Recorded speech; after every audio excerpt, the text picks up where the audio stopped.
Hello Flip Noise users, I'm just going to go through some basic Logic Pro 9 audio and MIDI sequencing techniques.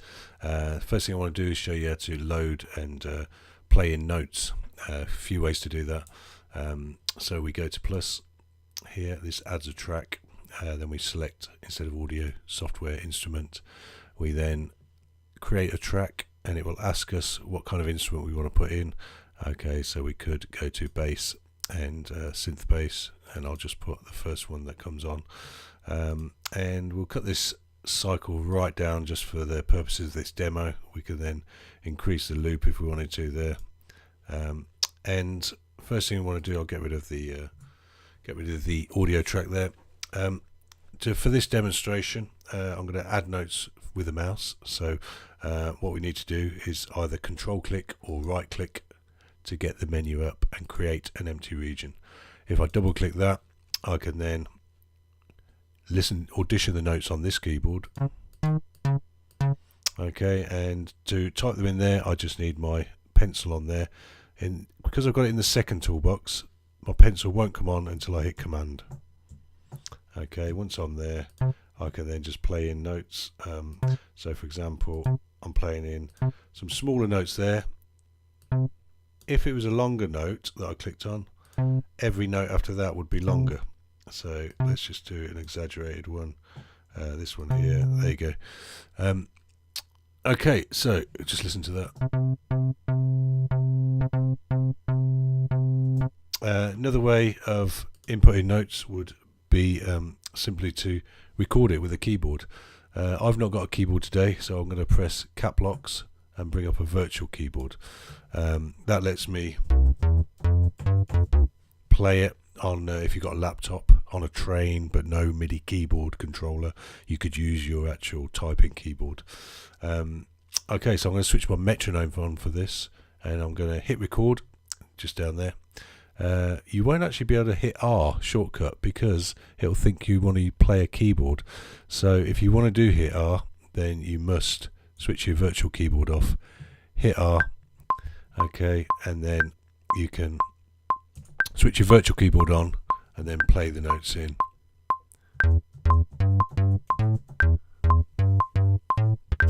Okay, and then I'm going to double click it, get my piano roll editor here.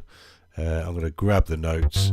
You could grab them like that, or Command A selects them all, and then I'm just going to quantize those to sixteenths. I might put a swing on actually, and then that's how you play them in yourselves. Another way of doing it would be to do a step input keyboard, and to do that you go to options, go down to step input, and this brings up, I'm just going to delete the one that we just did in real time, and I'm just going to control or right click and create an empty track. That's just here now. Let's just make this a little bit bigger so you can see exactly what we're doing there. So this is the notes that we're putting in. So this is a step input keyboard, and it doesn't work in real time. So I'm going to go back with my playhead back to the beginning, and I'm going to click on these different notes here. These are the different length of notes, and then I'm just going to choose on the keyboard where I want to add it. So we're looking down here, C2's here, and I'm going to play C2 there, and there it puts the note in. The length of it depends on which one I've got on there. So let's put another one in. Okay, and then maybe that. Now that's not going to sound great because there's a lot of notes in, and it's going to sound quite teary. I'm just going to delete a few of those.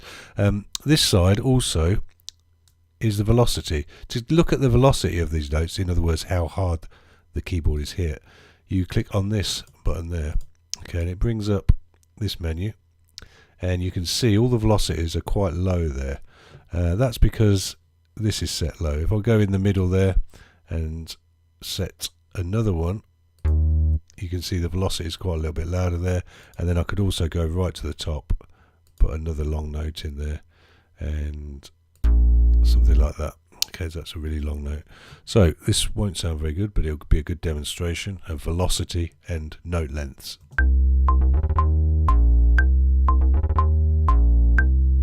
Okay, and that's step input keyboard, just in options, step input keyboard. And finally, we can import MIDI material. What you could do, go to your loop library, have a look for a, let's have a look just for a tambourine. And we've got a tambourine there, green we're looking at, green MIDI notes, these are audio. So you could audition it just by clicking on it. There's a few more here. Okay, we could click on there, and then you just grab it, drop it anywhere in this grey area at the bottom. Don't drop it on an instrument already, otherwise you're trying to play MIDI notes on a different keyboard on this bass. Okay, so we've got, that's that better. Okay, so the other way of importing MIDI songs would be come down here and import the actual song there. That will just bring up your browser and you can load stuff in. You can also go to browser and drag in MIDI files from your browser.